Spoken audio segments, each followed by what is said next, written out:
श्री सूत भगवान कहते हैं कि हे सोनकाद ऋषियों, कौरव दल दिन प्रतिदिन समाप्त होता गया, केवल दुर्योधन बचा। और दुर्योधन रणभूमि की छोड़ करके आज अपने नगर के लिए चला है। तो रास्ता में खून की नदी मिली, इतना महान संग्राम हुआ को उन क्षत्रियों का खून एक नदी की तरह से बह गया। तो पार होना चाहता था लेकिन पार नहीं हो पा रहा। लाश बह रही है, उसमें दुर्योधन कदम रखता है लाश पर तो वो डूब जाती है। पहली लाश डूबी, दूसरी डूबी, तीसरी लाश आई, उस पर जैसे ही कदम रखा तो वो लाश वजन सहन करके दुर्योधन आज उस तरफ हुआ।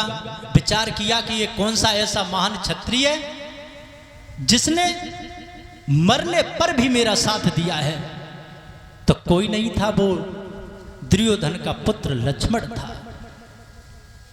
तो जब दुर्योधन ने उस पुत्र के चेहरा को पीतांबर से पहुंचा है, अपने ही पुत्र को देखा तो दुर्योधन रोने लगा।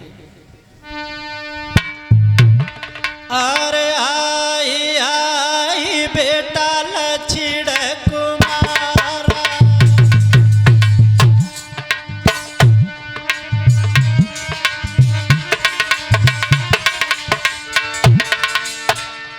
आज दुर्योधन अपने पुत्र की लाश पर रो रहा है। हाय हाय बेटा लक्ष्मण कुमारा,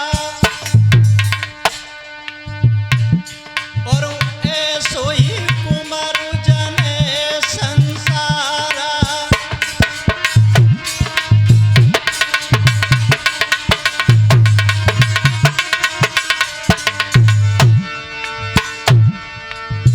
आज अपने पुत्र की लाश अपने घुटनों पर रख करके रो रहा है।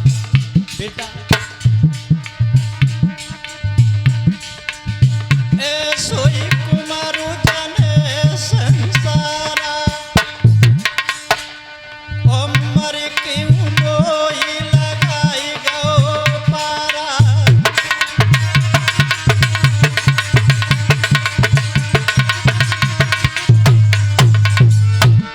अरे मेरे लाल, जो तो छोड़ न दिया पे जाऊं, अरे मैं छोड़ न दिया पे जाऊं,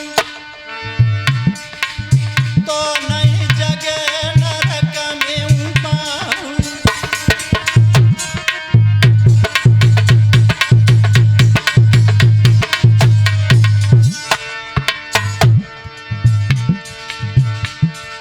बेटा तो छोड़ न दिया पे जाऊंगे, तो कूची लमा सुखाई जाएंगे।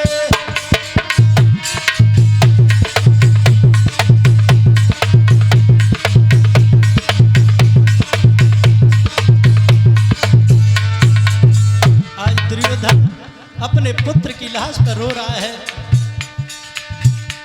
जने कदम करा समारी है, जने कर में गदा समारी है, और धरती बीच से भारी है।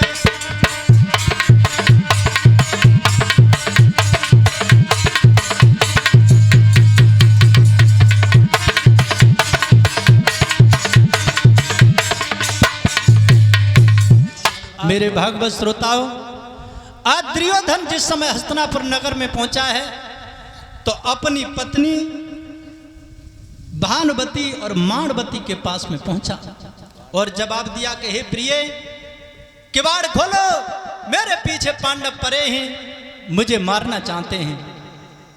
तो दोनों पत्नियों ने किवाड़ नहीं खोले। जवाब दिया, आज तुम्हें अकल आई है, आज बुद्धि आई है। अरे नहीं मानी रे पिया, तेरी मति बिगड़ी नहीं मानी।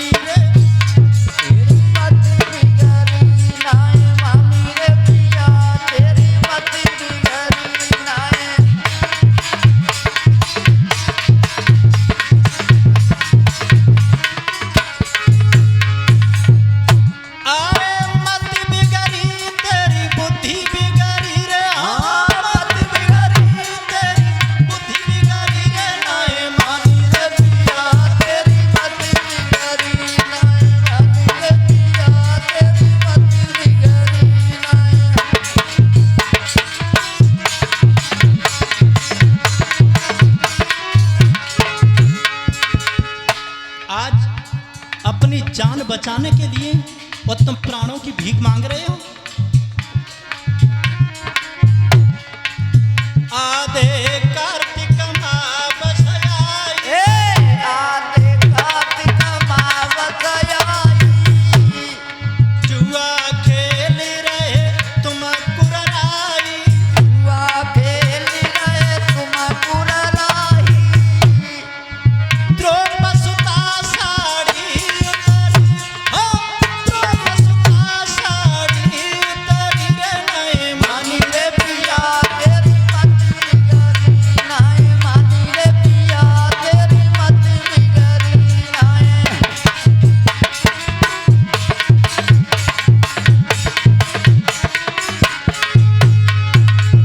भाड़वती और माणवती बोली है, तुम्हें शर्म नहीं आई?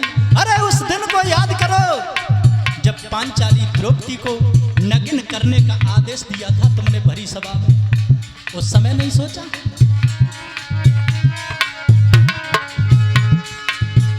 और आज जब सब परिवार लड़के मर गया तब आप खुद जिंदा रहना चाहते हो? इतने करुए शब्द बोली हैं आज वो दोनों पत्नी। गांधारी की कोखिल जाए, गंधारी की कोकिल जाई, सासुलिया की कोखिल जाए, गंधारी की कोकिल जाई, रण से भागे पीठ दिखाए, रण से भागे पीठ दिखाई, सुत की लाश तो ले उतरी रे नए मानी रे पिया तेरी मति बिगड़ी, नाय मानी रे पिया तेरी मत बिगड़ी, नाय मानी रे पिया तेरी मत बिगड़ी, नाय मानी रे पिया।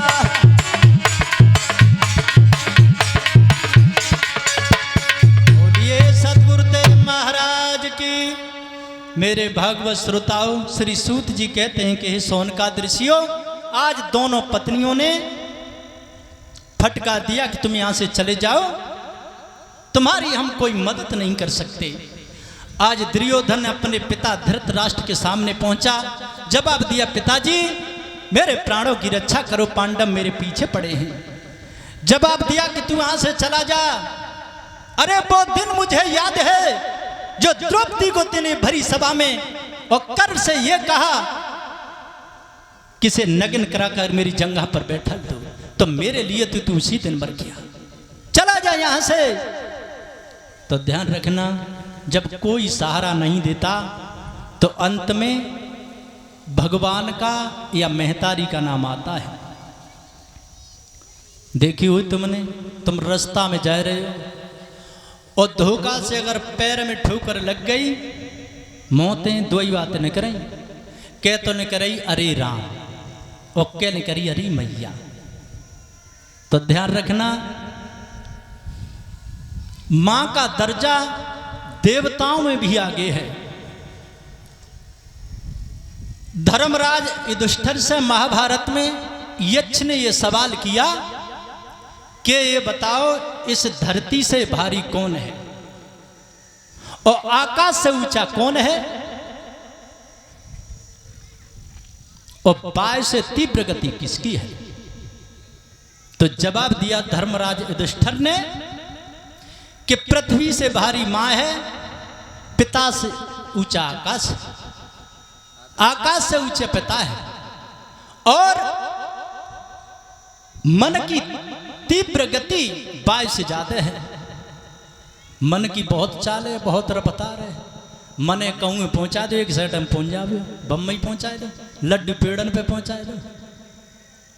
और अगर तुम्हारा शरीर से ना बैठे हो, तन से, और मन कहूँ हिसाब लगाए रहे हो, तो कथा समझ में नहीं आएगी। और यदि मन भागवत में है, बेशक तुम खेत की मेड़ पे बैठे हो, एक एक शब्द समझ में आएगा। तो बताया कि धरती से ऊंचा मां का स्थान होता है। लेकिन आजकल तो मां बाप की सेवा करना बहुत दूर रहा, बात भी नहीं कोई मानता। एक लड़का चारपाई पे बैठो, पैर हिलाए रहो, सो बाप ने की है पायना हालात, बालक ने की चौना हालात के हालात ना है कि चौना हालात के बुरो समय आ जाते हो कि ताई से तो हलाए रहूंगा।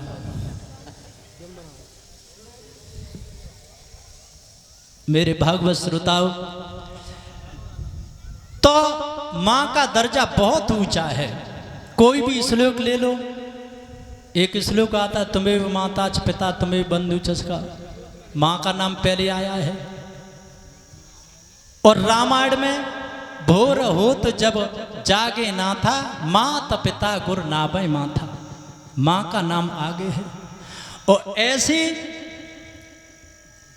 महतारी जैसे देवता को कोई पूछना है घर में। और अगर आज कल नए नए लड़कन से जो पूछो कि तुम अपनी मेहताई के पांच हो तो क्या कहेंगे मालूम है? पहले तो हम छोटे जब ब्याह ना बहु तब, अब बहू घर में आ गई तो शर्म लगाते हैं। अरे पागल, जिस माँ ने 9 महीने तुझे उदर में रखा, मलमूत्र त्यागा तूने उसके ऊपर, तब नहीं शर्म लगी?